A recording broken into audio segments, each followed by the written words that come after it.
Welcome, friends. Grab your favorite cup of tea, coffee, or cocoa and settle in for Sips from the Sip from the Utica Institute Museum.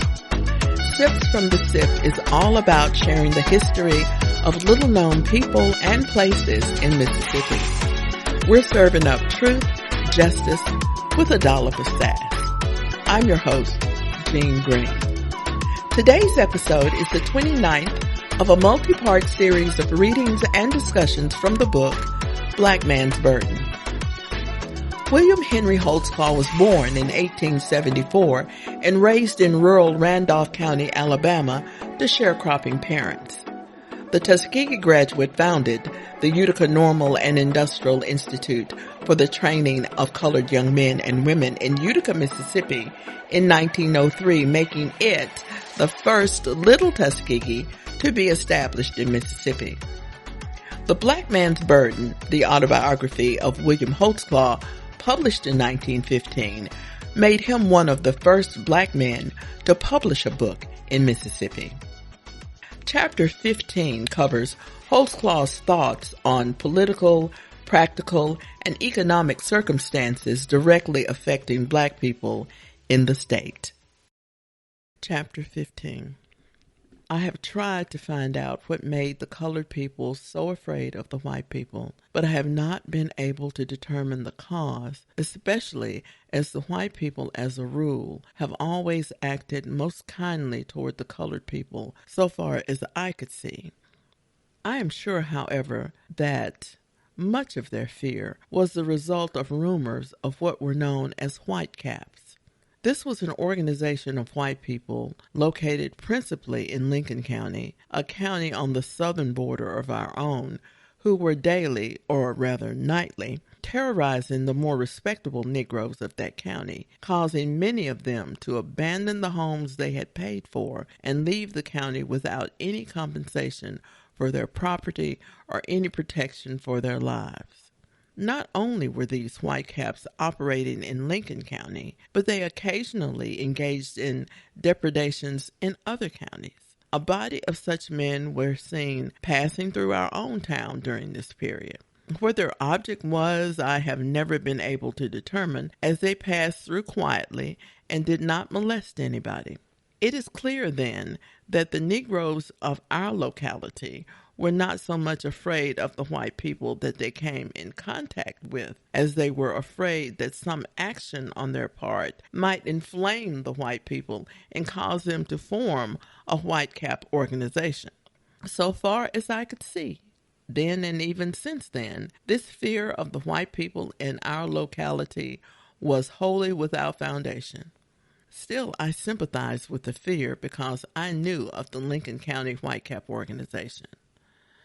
Governor Vardaman himself and many other white people in the state recognized the danger of allowing an organization of lawless men to terrorize the Negro population, and so took steps to crush out the white caps. And this they succeeded in doing. If I remember correctly, the federal authorities also took part in crushing out this organization, and as a result of these efforts, many members of the white cap bands were arrested and prosecuted. Some were sent to the penitentiary for long periods, and others got off with heavy fines.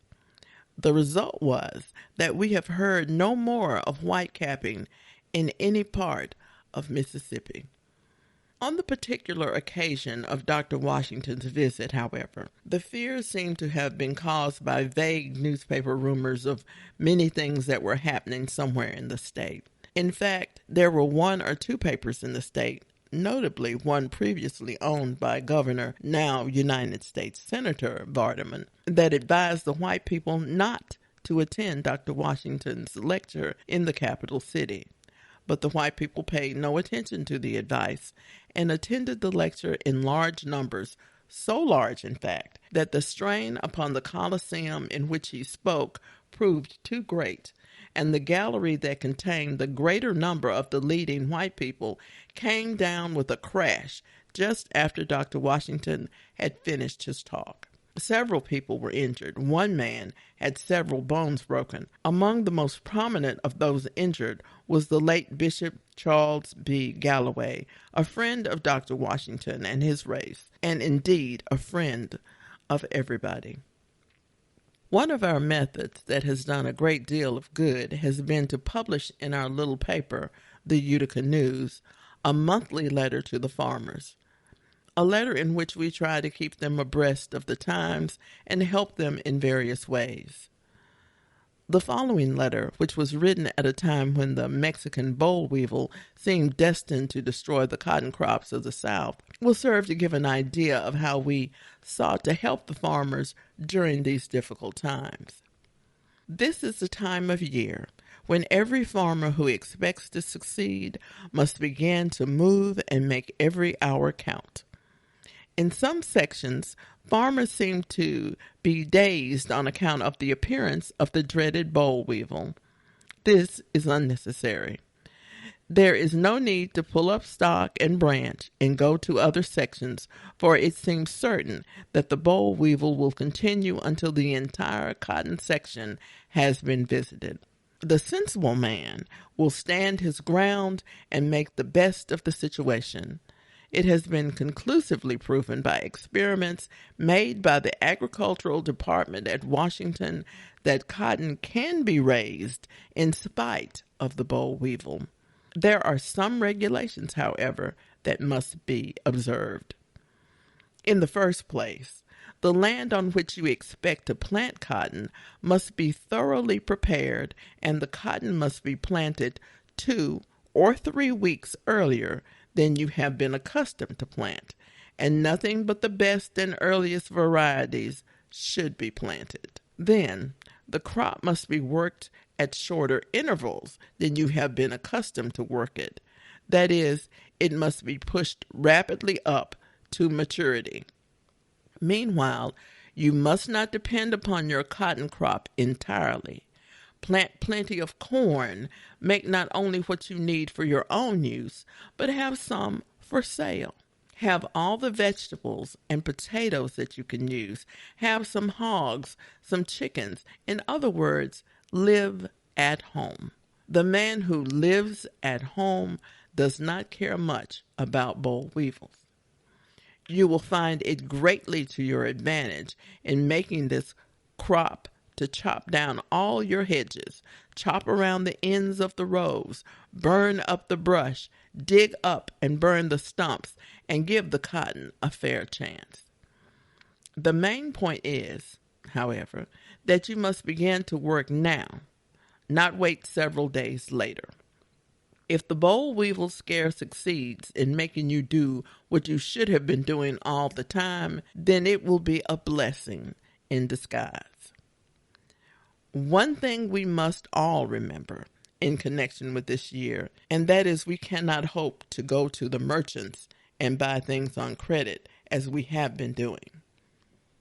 We should buy those things, and those things only, that we are compelled to have. Fewer clothes should be worn, 1 or 2 pairs of shoes less. The extra Sunday hats and fancy calicos should be left off. Let us buy only those things that are absolutely necessary for this year. If you will follow these suggestions, I believe you will have nothing to regret at the end of this year. William Holtzclaw. In order to understand the significance of such a letter as this, one must know something about the boll-weevil pest. This little insect, which made its way over from Mexico into the United States by way of Texas, almost paralyzes the cotton industry wherever it goes. Nothing has happened to the South since the Civil War that has so affected the people economically as this insect has done. In its ravages, it may be compared to the gypsy moth of New England, except that it exists largely upon the fruit of the cotton stalk. And unless the cotton producer follows those improved methods of cultivation that have been worked out by experts of the United States government and other agencies, the chances are that he will produce no cotton at all. Ever since the Civil War, The Negroes of the Mississippi Cotton Belt have produced one crop annually, and that was cotton. There has been very little diversification. Up to the time the boll-weevil made its appearance, they not only did not know how to produce any other crop besides cotton, but the majority of them cared little or nothing about other crops. After the coming of the boll-weevil, the man who formerly produced 30 bales of cotton found that he could produce only 5 or 6 on the same land. The white planters who owned large tracts of land on which cotton had been planted for 30 years found that these lands now planted in the old way would in many cases hardly produce sufficient cotton to pay the rent. Hence, they were unable to borrow money under such conditions from the local banks to furnish the Negroes and keep them trying to make cotton. In a majority of cases, as soon as the Negro could not get furnished, he lost confidence in his landlord and in his heart, at least, began to class him with what is usually called po' white trash. And as soon as an agent from some more favored section of the country, a section where the boll-weevil had not gone, came seeking labor, the Negroes were ready to join him and run from the boll-weevil, not realizing, seemingly, that the pest was gradually making its way to all the sections where cotton grew. I have seen as many as 100 wagons, each loaded with a separate family, passing through our locality from somewhere south of us, going northward to escape the depredations of the boll-weevil. Such people only needed to be taught to stand firm and work out their own salvation. In the vicinity of this institution, few people have gone away to escape the weevil. They have remained here, planted their crops, and worked under the direction of the school, and as a result, they are gradually learning how to produce cotton in spite of the boll-weevil. After 5 years of fighting this pest, we are about to conquer. The results being that, whereas we produced about 1/10 of a crop when the boll-weevil made its first appearance, at the present time this locality is producing fully 2/3 of the normal crop. Meanwhile, our farmers' conferences were still doing their work annually. At these conferences, I always delivered an address to the farmers assembled, which with the resolutions was published not only in our own paper, but also in many daily papers throughout the state of Mississippi. The following extracts, which were taken from the Jackson Daily News, will give some idea of how I sought to help the farmers. February 12th. The Mississippi Negro Farmers Conference met at the main auditorium of the Utica Normal and Industrial Institute today at 10 o'clock a.m. After preliminary exercises, Professor William H. Holtzclaw, president of the conference, addressed the audience. The following remarks from his address were heartily received. Ladies and gentlemen, we have come together in this our 6th annual conference further to consider ways and means to better the condition of the Negro farmers of the state and to hear from your own lips of the progress you have made since last we met. Constituting as we do so nearly 2/3 of the population of the state of Mississippi, our conduct is bound to have a tremendous bearing upon the character of this Commonwealth. In this connection, I want to call your attention to the amount of crime set down to the credit of the Negroes of this state. I have recently seen a statement to the effect that 1,400 Negroes out of 1 million were in the chain gangs of this state during the past year. Now, I think you will agree with me that even after allowing ample latitude for too ready apprehension and conviction, and all unfairness that may enter trials, the amount of criminality is entirely too great. We must do something to change these conditions. I feel that if we set our faces sufficiently hard against crime, it will grow continually less. We must show the criminal that there is no place in our society for him, that we will tolerate him under no circumstances. We are all eager to see the day when lynchings will be as negligible a quantity in Mississippi as in Massachusetts. We can help to bring about this condition by our absolute refusal to tolerate crime in any sense among us. There is not a state in the Union, in my opinion, that offers greater advantages to its Negro population than Mississippi. There is plenty of land for sale all over the state at reasonable prices. Here is a great opportunity for us to plant ourselves firmly in the soil and make useful citizens. Let us strain ourselves to more than fulfill the duties of citizenship. To complain of obstacles is one thing, and to surmount them is another. Our salvation here in the South is very largely a matter of Christian intelligence, thrift, industry, and morality. We must possess these, or we must ultimately fail.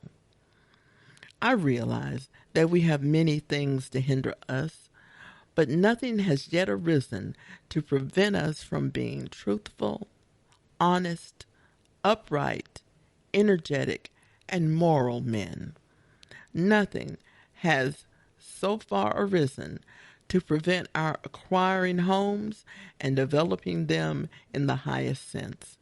I feel, therefore, that just so long as these things are not prevented, nothing can stay our progress, if indeed there be any that wish to accomplish this ignoble end. Thank you for tuning in for Sips from the Sip. Joining me next time to discuss Chapter 15 will be Mrs. Doris McClure. Mrs. McClure was administrative assistant for Title III on the Utica campus. The Utica Institute Museum is dedicated to expanding knowledge of the history of Utica Institute and its role in Southern Black education. This program is supported by donations from our listeners. If you enjoy learning about the history of William Holtzclaw, the Utica Institute, and Mississippi, consider donating. To support Sips from the Sip and all the work at the Utica Institute Museum, visit our Patreon at patreon.com/Utica Institute. Until next time, this has been Jean Green coming to you from the heart of the Sip.